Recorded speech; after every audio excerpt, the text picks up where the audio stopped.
Weather actually bit me pretty early in life too. Did it? So yeah, not too long after Okay. astronaut, I pretty much stuck with weather, and here I am today. There you go. Well, now's your chance. This is your stage. Time to shine. The dream is still alive. Let's take a look at the 4-day outlook. I think the best piece of news on this whole chart is the decrease in temperature between tomorrow and Tuesday. So tomorrow, pretty much business as usual. We've had these really hot, muggy days. Tomorrow, not too much different. We'll call it a high of 92. We'll have spotty afternoon showers and storms. Then we'll have a little wedge set up to our north, that thing that brings in some moisture from New England and its adjacent coast. Will actually get us back into the mid-80s thanks to that cooler air advecting in from the north and a little bit more cloud cover. It'll still be muggy, don't get me wrong. It's not like it's all of a sudden going to feel like fall or anything like that, but it'll be something. A good 5-6 degree decrease on the thermometer, but we'll slowly creep back up into the middle and upper 80s Wednesday into Thursday, and of course all of those days are going to come with patches of drizzle and a few thunderstorms. And of course later this week is going to be contingent on how that tropical system ends up behaving and moving, which we'll get to in just a second. For perspective, we hit 95 in downtown Greenville today, upper 80s in Asheville. We're still in the middle 80s in downtown Greenville, a handful of 80s on the map still,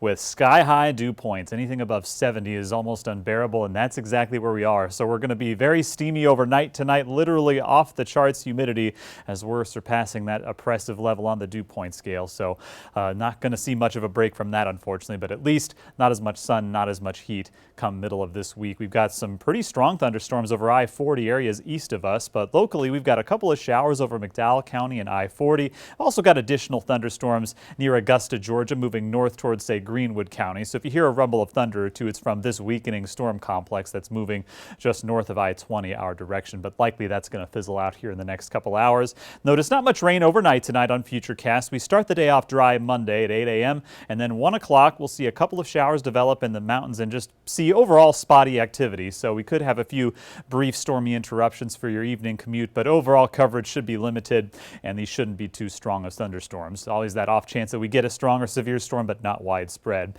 72 with patchy fog overnight tonight in the upstate. Mountains at 68 for you with some fog developing in the valleys, but shouldn't become too widespread or dense. We have a warm, muggy start. We have a hot, muggy end to it. 92 your afternoon high temperature on Monday, 87 in the mountains with spotty to scattered afternoon thunderstorms. So pretty much summer weather as usual. So we're going to keep it right at a 7 out of 10 on the Carolina Sky Meter. And looking forward to our tropical outlook, we have an area of low pressure over Alabama, Mississippi that's been designated a 60% chance for tropical development by the National Hurricane Center. It's a little bit odd to be talking about potential tropical activity with something that's on land, but it's moving south toward the Gulf of Mexico, so it's going to set up shop, rotate over the Gulf, and it's going to be in a pretty conducive environment for development, some low wind shear and some warm ocean waters of that Gulf. So that's where it could move back on land as potentially a tropical storm or depression. We have a couple of models that are saying very different things. We've got the American GFS model that sends it over the Florida Panhandle and eventually over the Carolinas and up the East Coast. Have our European computer model that sends it straight west toward New Orleans between Friday and Saturday and stays west, which would result in much drier weather here for the western Carolinas or the Carolinas. Any movement to the east would increase our rain chances locally between Friday and Saturday, so still a wide realm of possibilities with what's going to happen. For now, we went with 40 and 50% rain chances Thursday, Friday into Saturday, basically meeting those models in between. It could be a lot less, could be a lot more. We'll have to keep you updated in the coming days on that forecast, how that unfolds. At least we get a break from the heat while we get that. Should be dry, though, by Sunday. A reminder for the latest forecast, you can tune into The Morning News 4:30 to 9 a.m. with weather and traffic updates every 10 minutes. Shale?